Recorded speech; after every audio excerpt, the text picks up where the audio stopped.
আমরা মূল্য বৃদ্ধির আপনাকে একমাত্র কারণ বলছি না, এটা ওখান থেকে যদি কারসাজি হয় সেটা ধরার জন্য তো সোর্স লাগবে না, যে কার কাছে আমরা যাব, এটা আপনাদেরকে বুঝতে হবে।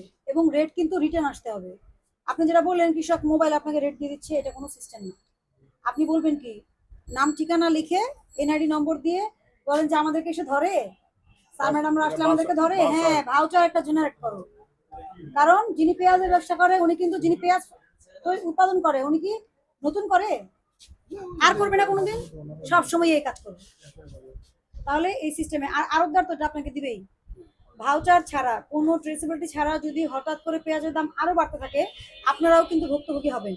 এবং অবশ্যই ভোক্তা অধিদপ্তরে ফোন করে জানাতে হবে যে কালকে যদি এখন আপনার কাছে 50 টাকা চায়, আবার আপনি জিজ্ঞেস করবেন না আজকে বেশি যাচ্ছে কেন, চাইবেন আমাদেরকে একটা ফোন দিবেন কোন বাজার থেকে যাচ্ছে। তখন ওই এলাকার আমাদের যে অফিসার আছে, সব বাজার যেতে পারবে না, আমাদের সব জেলায় একজন অফিসার, আমাদের অনেক সংকট জনবলে, যে প্রত্যেক জেলায় একজন অফিসার অনেক বাজার, তাই না? সব বাজার যেতে পারবে না, অন্তত সেটা ভেরিফাই তো করতে পারবে ফোন করে হলেও, যে আসলে 2-3 জন ব্যবসায়ীকে ফোন করলে তো বের হয়ে আসবে না কারণটা, যে কেন বেশি চাচ্ছে। তাহলে কি হলো, আপনি নিজে সেফ থাকেন, আপনি নিজে সেফ থাকার চেষ্টা করেন এবং নিয়ম মেনে ব্যবসা করেন। বুঝাতে পারছি? এটা কি জিনিস দেখছেন?